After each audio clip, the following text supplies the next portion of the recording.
अब हम यहाँ पे एक अपना स्ट्रक्चर बनाएंगे।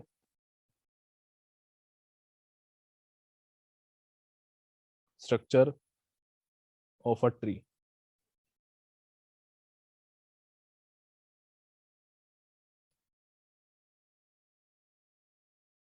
Structure of a tree.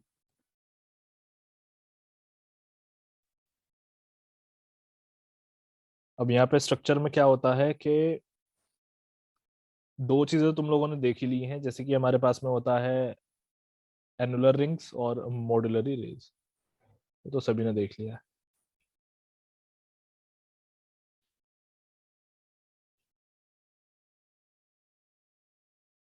थोड़ा सा बियर कर लेना।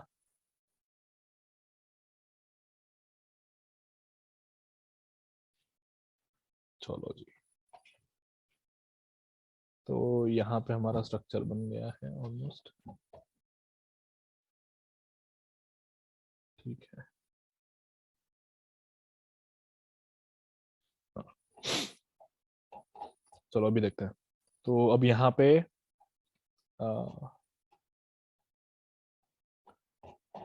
जैसे मैं बना रहा हूँ थोड़ा थोड़ा इस तरीके से हम बनाएंगे। देखो यहाँ पे कुछ लाइंस ऐसे, यहाँ पे कुछ लाइंस ऐसे, कुछ कुछ इकट्ठी लाइंस होती हैं एंड वाले में, कुछ कुछ इकट्ठी लाइंस होती हैं थोड़े थोड़े गैप पे, वो मैं बना रहा हूँ अभी। ऐसे ऐसे यहाँ पे ऐसे ही। चलो कुछ यहाँ पे ले लेते हैं ये देखो। चलो। एंड अब एक थोड़ा सा मुझे एक और बनाना पड़ेगा यहाँ पे सर्कल। ठीक। अब यहाँ पे अंदर में अंदर में ये यहाँ पे कुछ कुछ डॉटेड डॉटेड पॉइंट्स होते हैं ऐसे, ये रहे डॉटेड डॉटेड। इस ये जो सेंटर में है ना, इसको हम कहते हैं प्लिथ। ये जो सेंटर में है इसको हम प्लिथ कहते हैं। यहाँ पे ये जो है इसको हम कहते हैं प्लिथ।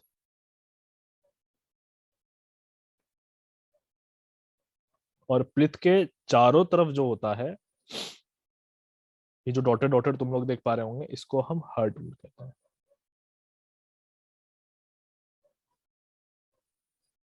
यहाँ पे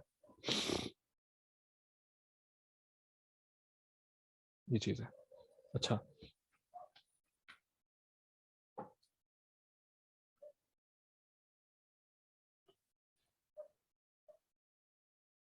अब कुछ यहाँ पे रेज होती हैं जो कि यहां से यहाँ तक जाएंगे।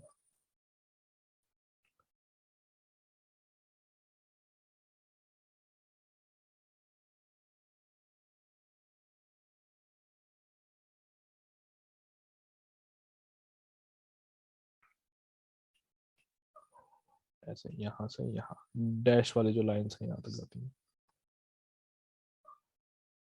इधर। चलो। अब ये जो डॉटेड लाइंस हैं ये होती है हमारी कैम्बियम लेयर। इसको हम कहते हैं कैम्बियम लेयर। यहाँ पे ये वाला जो तुम लोग देख पा रहे होंगे, ये हमारे बार्क होते हैं, और इस वाले बार्क को हम कहते हैं इनर बार्क। ये हमारा आउटर बार्क होता है। Outer bark. ठीक है, ये दो हो गए। एग्जैक्टली जो सेंटर में एक तरीके से जो न्यूक्लियस वाला पार्ट है ना, उसको जो कवर कर रही है सर्कल, उसको हम कहते हैं यहाँ पे सैपवुड। ये सैपवुड हो गया। एंड ये जो येलो कलर की लाइंस हैं यहाँ पे, ये जो चल करके आ रही हैं, ये येलो लाइंस हमारी होती है मेडुलरी रेज। Medullary rays. और ये मेडुलरी रेज को हमें याद रखना है कि बनाना कैसे है। ये कैम्बियम लेयर तक ही आती है, जो डॉटेड लाइंस मैंने बनाई है ना वहीं तक ही आती हैं। तो इसके लिए लिख लो एक्सटेंडेड अप टू ओनली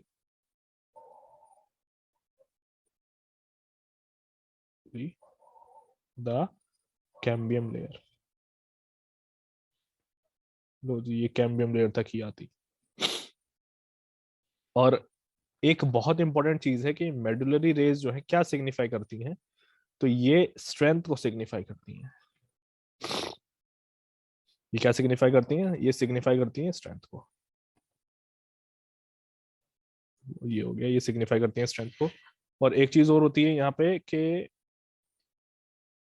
जैसे हमारी एनुलर रिंग्स हैं जिसके बारे में मैंने बताया था। अभी तो हमने किसके बारे में डिस्कशन किया है? सिर्फ मेडुलर रिंग्स के बारे में। अभी मैं एनुलर रिंग्स के बारे में बताता हूँ। ये जो रिंग्स यहाँ पे तुम लोग देख पा रहे हो, ये हमारी एनुलर रिंग्स हैं। जैसे ये है, सॉरी, ये हमारी एनुलर रिंग है। और एनुलर रिंग क्या सिग्निफाई करती है? एज को सिग्निफाई करती है। सिग्निफाई एज, ये हमें याद रखना है। तो एक हमारे लिए यहाँ पे एनुलर रिंग काफी इंपॉर्टेंट है। एक हमारे लिए यहाँ पे सैपवुड, हर्टवुड, ये इंपॉर्टेंट है, पूछते हैं ये। एंड एक यहाँ पे ये मेडुलर रिंग्स, ये काफी ज्यादा इंपॉर्टेंट है। स्प्लिट भी इंपॉर्टेंट है। चलिए ठीक है, ये हो गया। तो ये हमारा स्ट्रक्चर था जो कि हमने अभी ड्रॉ कर लिया। अब यहाँ पे कुछ कुछ चीजें हम समझेंगे। ये जितना भी मैंने मेंशन किया अभी हम इसको समझने वाले हैं यहाँ पे।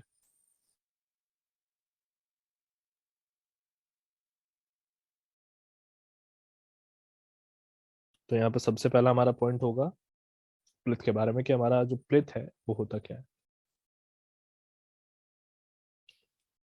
तो जो हमारा प्लिथ है वो है, उसको हम कोर भी कहते हैं ट्री का, क्योंकि अगर स्ट्रक्चर में हम देखें तो वो एग्जैक्टली बीचों बीच है ना। प्लिथ जो है हमारा एकदम बीचों बीच है। जो ब्लैक वाला शेडेड पार्ट है वो हमारा प्लिथ होता है। तो इसको हम कोर भी कहते हैं। Also called as core of a tree. चलिए, ये हो गया, also called as core of a tree. इसमें नेक्स्ट हो जाएगा पॉइंट हमारा, इसके अंदर होता क्या है। तो इसके अंदर सेलुलर मास होता है। सेलुलर मास होता है, और ये बहुत इंपॉर्टेंट चीज है। ये सेलुलर मास क्या करता है? ये नरिशमेंट करता है, यानी कि जो पेड़ होता है ना, उस पेड़ को ताकत, जो खाना वाना होता है, जो पोषण जो होता है, नरिशमेंट, वो यही चीज देता है। ठीक है, consist of cellular mass.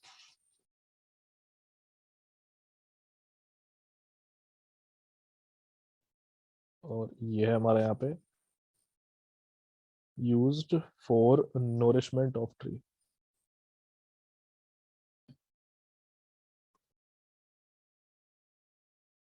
Nourishment of tree, चलो जी। अब इसके बाद में हमारे पास में सेकंड आ जाता है, उसको हम कहते हैं हार्टवुड। अब ये हार्टवुड क्या है? बिल्कुल उसी तरीके से हार्टवुड में देखो, यहाँ पे भी पॉइंट्स है। ये है आउटर एनुलर रिंग्स। आउटर यानी कि बाहर के एनुलर रिंग्स। और किसके एनुलर रिंग्स हैं देख लो जरा।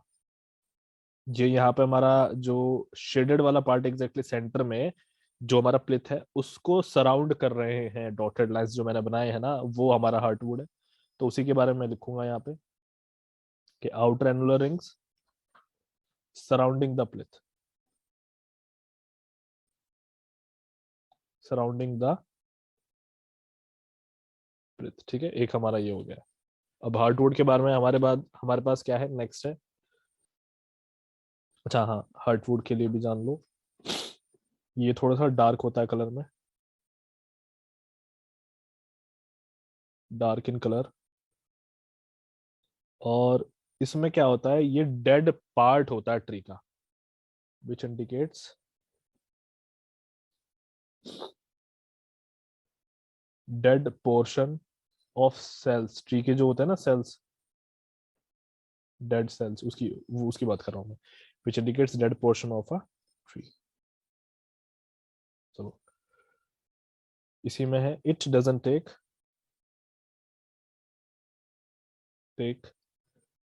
Any action. कोई एक्शन नहीं लेता है ये। ट्री की जो ग्रोथ वाली एक्टिविटीज होती हैं उनमें कोई एक्शन नहीं लेता है। Take any action in the growth of tree. लेकिन इसमें एक चीज होती है कि ये स्ट्रेंथ और रिजिडिटी इम्पार्ट करता है। But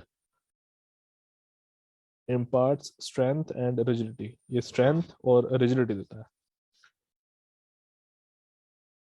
to the tree. ये चीज इसके पास में बस एक होती है, और ये बहुत इंपॉर्टेंट पॉइंट हमारे पास यहाँ पे कि ये जो हमारा हर्टवुड है ये करता क्या है, तो ये बहुत इंपॉर्टेंट है। ठीक है,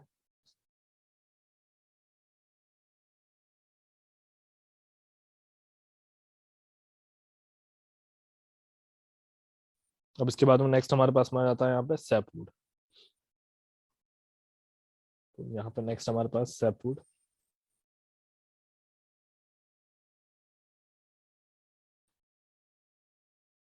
अब सैपवुड के लिए देखो, ये है हमारी आउटर एनुलर रिंग। एक बार स्ट्रक्चर में देख लेते हैं कहाँ पे है सैपवुड। हाँ ये देखो सैपवुड कहाँ पे है, हमारे हार्टवुड और प्लिथ को जो अब कवर कर रही है वो हमारी सैपवुड होती है। तो हम यहाँ पे सैपवुड के लिए लिखेंगे आउटर एनुलर रिंग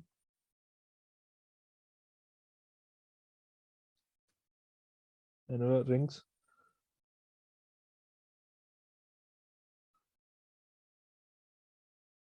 बिटवीन, अच्छा हाँ एक चीज, कैम्बियम लेयर हमारी लास्ट में है। ठीक है, हम्म,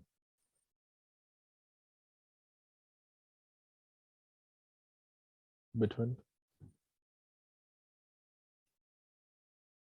हार्टवुड एंड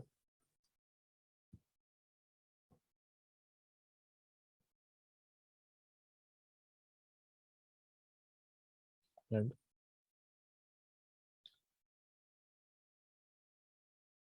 कैम्बियम लेयर। एक ये हो गया। अभी सैपवुड जो है थोड़ा सा लाइट कलर में होता है, light in colour, light in colour and takes active part in growth of tree. ये ट्री की ग्रोथ में एक्टिव पार्ट भी लेता है, बट क्या है कि ये कोई स्ट्रेंथ नहीं प्रोवाइड करता, but doesn't provide strength, doesn't provide any strength to the tree. ठीक है, अब यहाँ पे आ जाता है हमारे पास में नेक्स्ट है कैम्बियम लेयर के। कैम्बियम लेयर क्या होता है, तो कैम्बियम लेयर एकदम लास्ट में है, डॉटेड लाइन है कैम्बियम लेयर, ये देख लो यहाँ पे, ये रही डॉटेड लाइन है, कैम्बियम लेयर लिखा हुआ है लास्ट में है, और ये आउटर बार्क जो सॉरी इनर बार्क जो है उससे पहले होती है। तो इसके लिए हमें लिखना है यहाँ पे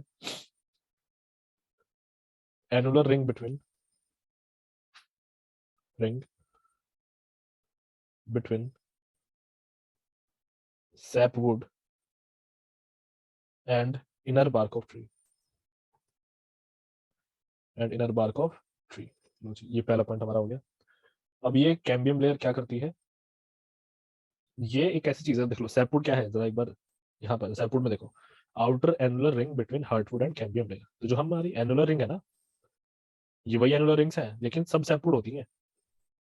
देख लो यहाँ पे सैपवुड वो चीज है जो किस किसके बीच में है, आउटर एनुलर रिंग और किसके बीच में, हार्टवुड के बीच में, सॉरी कैम्बियम लेयर के और हार्टवुड के बीच में। तो कैम्बियम लेयर हमारी यहाँ पे हाईलाइट कर देता हूँ ग्रीन से, ये रही हमारी यहाँ पे कैम्बियम लेयर, एंड हार्टवुड हमारी यहाँ पे ये रही हार्टवुड, ये वाला जो है ये हमारा हार्टवुड है। तो इनके बीच में जितने भी रिंग्स हैं ये क्या है, हमारी सैपवुड है, और इन्हीं को हम एनुलर रिंग्स भी कहते हैं। तो अब हम किस पे पहुंच चुके हैं, हम अपने लास्ट वाले पहुंच चुके हैं कैम्बियम लेयर पे। अब देखो कैम्बियम लेयर क्या है, डॉटेड लाइन है। अब कैम्बियम लेयर एक ऐसी लेयर है जब जैसे जैसे ट्री ग्रो करेगा तो वो कैम्बियम लेयर इस सैपवुड में कन्वर्ट हो जाती है। जैसे जैसे ट्री ग्रो करता है ये कैम्बियम लेयर सैपवुड में ही कन्वर्ट होती है। ठीक है, चलो हाँ अब देखो फिर,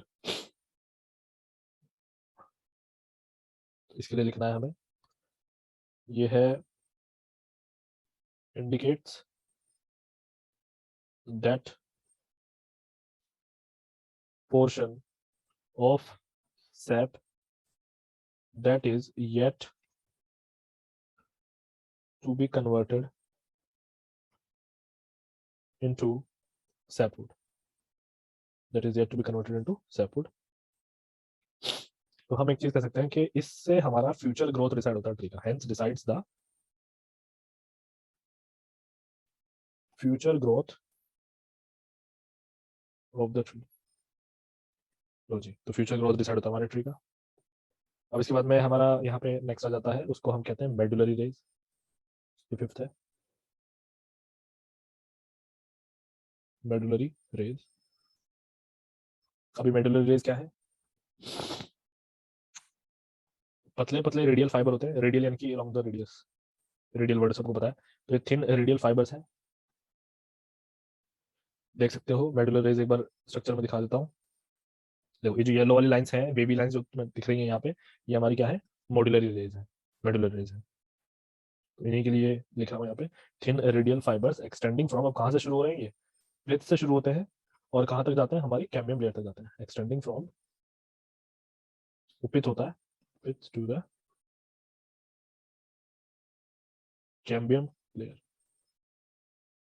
ठीक है, नेक्स्ट, ये हमारी जो एनुलर रिंग्स होती हैं उनको होल्ड करके रखती हैं, holding the annular rings of sapwood, rings of sapwood and heartwood, thereby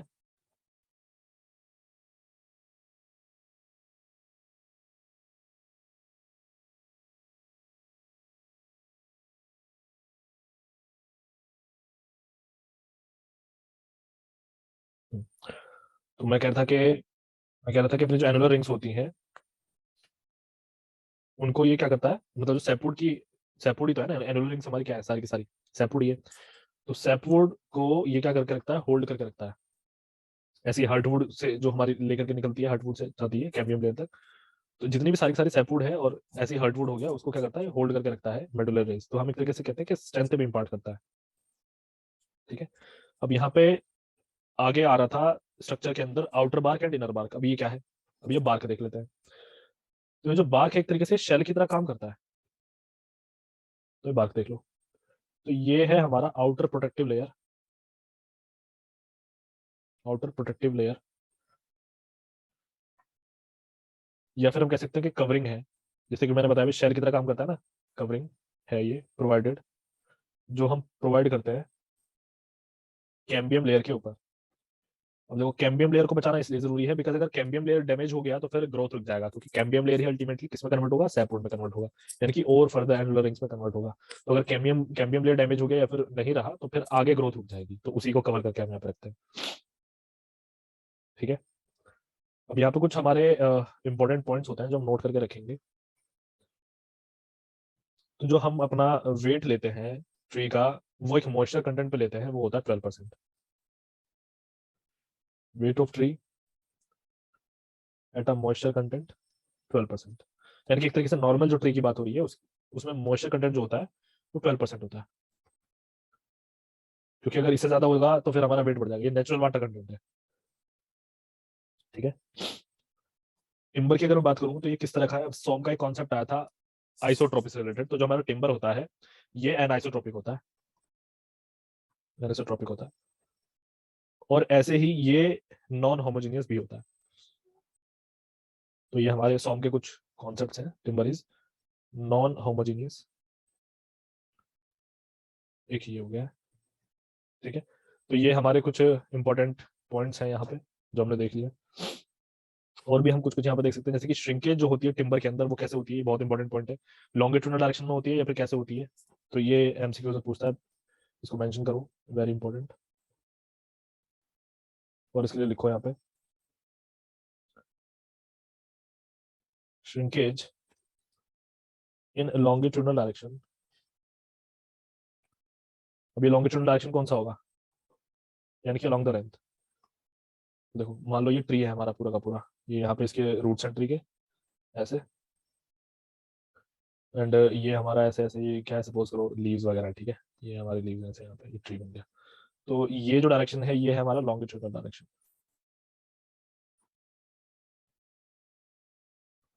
and ये जो डायरेक्शन तुम लोग देख रहे हो ये हमारा, इसके लिए फिर क्या हो जाएगा, लेटरल हो जाएगा, सीधी सी बात है, लेटरल डायरेक्शन हो जाएगा। तो अगर मैं लेटरल डायरेक्शन को ऊपर से देखूँ तो ये तो मुझे गोल दिखाई देगा ऐसे, और ये फिर क्या है, अगर गोल है तो फिर ये मेरा रेडियल डायरेक्शन हो जाएगा। एक नाम और हो गया इसका, रेडियल डायरेक्शन, है ना। तो यही मेरा लेटरल डायरेक्शन यहाँ पे क्या बन रहा है, रेडियल डायरेक्शन कहला रहा है। ठीक है, तो श्रिंकेज की बात कर रहा था मैं, लॉन्गर टर्म डायरेक्शन में वो मिनिमम होती है, इज मिनिमम, ये क्या होती है, मिनिमम होती है। और अगर मैं सबसे ज्यादा बात करूं तो वो होगी अपने किसमें, लेटरल डायरेक्शन में। एंड मैक्सिमम इन रेडियल, या फिर एक नाम और कहते हैं सर्कमफ्रेंशियल, सर्कमफ्रेंशियल डायरेक्शन। ये हो गया। चलो एक पॉइंट और है, अगर मैं यहाँ पे कंप्रेसिव स्ट्रेंथ की बात करूं, कंप्रेसिव स्ट्रेंथ, टिम्बर की कंप्रेसिव स्ट्रेंथ की बात करूं of timber is found to be maximum, ये होती है maximum parallel to the grains,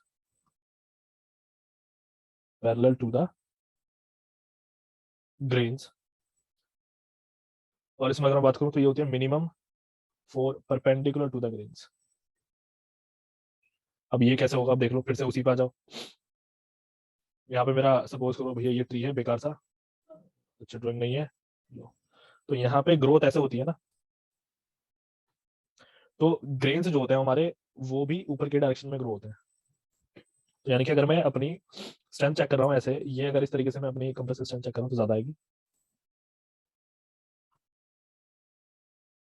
ऐसे हम कंप्रेसिव स्ट्रेंथ लेते हैं, ठीक है, ये चीज है। चलो एक पॉइंट यहाँ पे और आ जाता है, काफी बढ़िया पॉइंट है हमारे पास में, ये भी काफी इंपॉर्टेंट है। टेंसाइल स्ट्रेंथ की अगर मैं यहाँ पे बात करूँ, हाँ बताओ। ग्रेन्स क्या हो, ग्रेन्स सर, ग्रेन्स लिखा है सर, ग्रेन्स, अरे पार्टिकल्स, पार्टिकल्स जो मिल मिल करके बनाएंगे पेड़ को, वो होता है ग्रेन्स। ठीक। हाँ, अब यहाँ पे टेंसाइल स्ट्रेंथ देख लो, tensile strength is found to be 2 to 4 times that of compressive strength, यानी कि कंप्रेसिव स्ट्रेंथ के 2 से 4 गुना होता है। तो ये भी हमारा एक बहुत इंपॉर्टेंट पॉइंट हो गया, ये वाला वेरी इंपॉर्टेंट। हाँ लेकिन एक कंडीशन है कि इसको हम डायरेक्शन में, वही ग्रेन के पैरेलल डायरेक्शन में देखते हैं। when noted along parallel to the grains, एक ही हो गया। 6 देखो, वेलोसिटी की बात कर लेते हैं। वेलोसिटी जो टिम्बर के थ्रू जाती है, ओ सॉरी, वेलोसिटी, साउंड की वेलोसिटी की बात कर रहा हूँ मैं यहाँ पे, velocity of sound through the timber is 2 to 7 times faster than air। एक ही इंपॉर्टेंट पॉइंट हो गया, हवा से 2 से 7 गुना ज्यादा तेज होती है, ये भी एक हमारा इंपॉर्टेंट पॉइंट है। लो चलो, अब हम अपनी नेक्स्ट क्लास में यहाँ पे करेंगे प्रोसेसिंग ऑफ टिम्बर। तो प्रोसेसिंग जो होगी हमारी, उसमें हम देखेंगे कि प्रोसेसिंग क्या चीज़ है। प्रोसेसिंग बेसिकली ये है कि टिम्बर को बहुत अच्छा बनाना हमारे यूज के लिए। तो उसमें क्या क्या स्टेप्स आने वाले हैं वो सब चीज़ें हम कल देखेंगे, उसमें सीजनिंग वगैरह सब कुछ आ जाता है। फिर हम लास्ट हमारा डिफेक्ट्स और स्ट्रक्चर वो देखेंगे, ठीक है। तो ये सब चीज़ें भी हमें इसमें देखनी है।